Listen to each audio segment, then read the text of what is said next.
ಬೆಳಗಾವಿಯ ಏಕಲ್ ಅಭಿಯಾನ ಸಂಸ್ಥೆ ವತಿಯಿಂದ ದಾಂಡೇಲಿಯ ಏಕಲ್ ಸಮಿತಿಯ ಸಹಯೋಗದಲ್ಲಿ ನಗರದ ಶಂಕರ್ ಮಠದಲ್ಲಿ ಮಕ್ಕಳಿಗೆ ಏಕಲ್ ಸಂಸ್ಕಾರ ಸೌರಭ ಎಂಬ ವಿವಿಧ ಸ್ಪರ್ಧಾ ಕಾರ್ಯಕ್ರಮ ಹಮ್ಮಿಕೊಳ್ಳಲಾಗಿತ್ತು.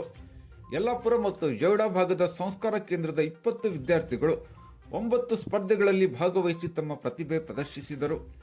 ಏಕಲ್ ಸಂಸ್ಥೆಯ ಅಧ್ಯಕ್ಷ ಗಿರೀಶ್ ಪೈ ಮತ್ತು ಬಾಳಾಸಾಹೇಬ್ ದೇಶಪಾಂಡೆ ಅವರುಗಳು ವಿದ್ಯಾರ್ಥಿಗಳಿಗೆ ಬಹುಮಾನ ವಿತರಿಸಿದರು. ಕಾರ್ಯಕ್ರಮದ ಅಧ್ಯಕ್ಷತೆಯನ್ನು ದಾಂಡೇಲಿ ಏಕಲ್ ಸಮಿತಿಯ ಅಧ್ಯಕ್ಷ ಪ್ರಕಾಶ್ ಬೇಡ್ಕರ್ ವಹಿಸಿದ್ದರು. ಹನುಮಂತ್ ಕುಲಕರ್ಣಿ ಉದ್ಘಾಟಿಸಿದರು. ವಾಸುದೇವ್ ಪ್ರಭು ಮುಖ್ಯ ಅತಿಥಿಗಳಾಗಿ ಪಾಲ್ಗೊಂಡಿದ್ದರು. ನಿರೀಕ್ಷಾ ಸಂತೋಷ್ ನಾಯ್ಕ್ ನಿರೂಪಿಸಿದರು. ಕವಿತಾ ಪೂಜಾರಿ ವಂದಿಸಿದರು. ಸಂತೋಷ್ ಮತ್ತು ವೀಣಾ ದಂಪತಿಗಳು ಕಾರ್ಯಕ್ರಮದ ನೇತೃತ್ವ ವಹಿಸಿದ್ದರು. ಕಾರ್ಯಕ್ರಮದಲ್ಲಿ ಎಂಸಿ ಹೆಗಡೆ, ಗೋವಿಂದರಾಜ್, ರವಿ ಪಾವಸ್ಕರ್, ಅಶೋಕ್ ಪಾಟೀಲ್, ವೀಣಾ ಕ್ಷೀರಸಾಗರ್, ಅಶ್ವಿನಿ ಭಟ್, ಮಮತಾ, ಮೈತ್ರಿ ಜಗಲಿ, ಪ್ರಿಯಲ್ ಬೇಡ್ಕರ್, ದೀಪಾಲಿ ಸಾಮಂತ್, ಅಶ್ವಿನಿ ಸೇರಿದಂತೆ ದಾಂಡೇಲಿ ಏಕಲ್ ಸಮಿತಿಯ ಪದಾಧಿಕಾರಿಗಳು ಉಪಸ್ಥಿತರಿದ್ದರು.